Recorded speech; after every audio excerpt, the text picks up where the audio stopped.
Hello everyone, welcome back to CAD NEST. So in this video we are going to see how to use the design software Catia V5. If you are not yet subscribed to our channel, please do click on the red button that is showing at the bottom right corner of the video. So without any delay, let us start the video.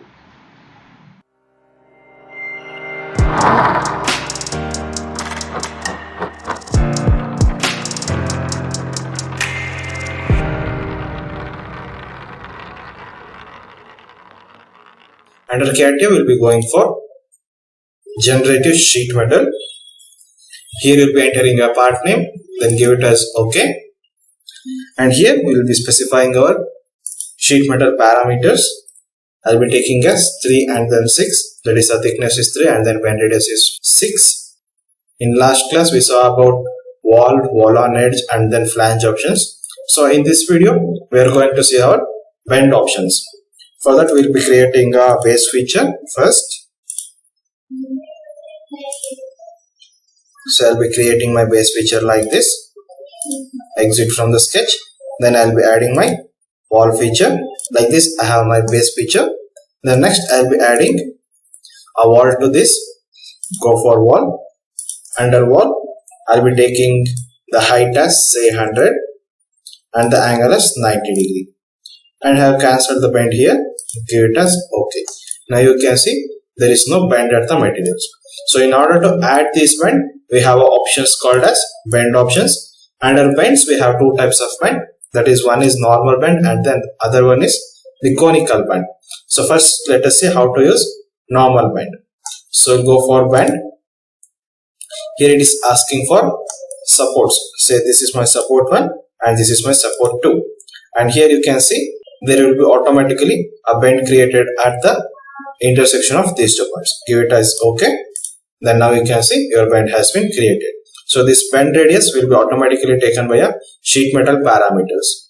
So in the second type, we have conical bend. Here you can specify your bend radius, whichever the radius you want. Say for example, I'll undo this now. Go for conical bend.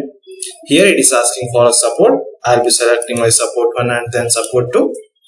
And here you can vary your radius. Say for example, at one end I'll be giving it as 5 and for the other end I'll be giving it as 25. Then give it OK. Then now you can see we'll be creating a conical band like this. That is nothing but a variable band. So here you can specify the uniform band also, and also you can specify a conical band also. For example, say 25 on both the sides. Now you can see it's a uniform band.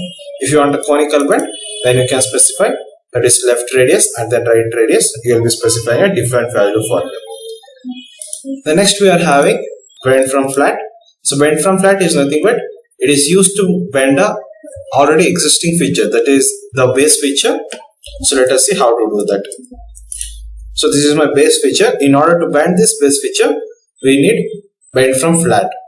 So for that, we need a simple sketch. I'll be taking a sketch and I'll be drawing a sketch on this face. Here I'll be taking a simple line. Exit. So let us go for bend from flat. Here it is asking for a profile. Profile is nothing but my line. Say I'll be selecting my line. And here you can see the fixed point. I'll be selecting this end as my fixed point. Now you can see this feature will be bent over the 90 degree line. So go for preview. Here you can see my feature has been bended.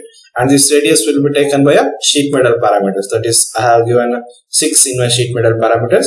This bend will be taken as 6 and the angle it is taking as 90 degree and the bend will be created. So if you want to bend this side, then you can change your fixed point. Say this is my fixed point. If you change this end as my fixed point, if I change this end as my fixed point, now you can see this feature will be bent over the center line. So like this, we'll be using bend from flat feature. Then give it as OK. Then you can see your base feature has been bended. The next we are having is that is unbend feature. Under folding, we have unfolding and then folding. It is nothing but unbend and then rebend options. So let us see how to use them. Go for unfold and here select the reference faces. So this is my reference face, and unfold face is, so this is my unfold face. I'll be selecting this bend, then give it as OK. Now you can see your feature has been unbent. So same way we have fold option. Fold is used to rebend your feature. Go for fold, select the reference plane. I'll be selecting this as my reference plane, and faces to fold, I'll select this bend. Then give it as OK. Now you can see your bend has been created successfully. So this is how I'll be using folding and then unfolding option. So the same time here also we'll be having, that is unfolded view and then folded view. So in the upcoming videos, let us see about the cutouts and then stamps options available here. So this is all for now. Let's meet in our next video. Thank you.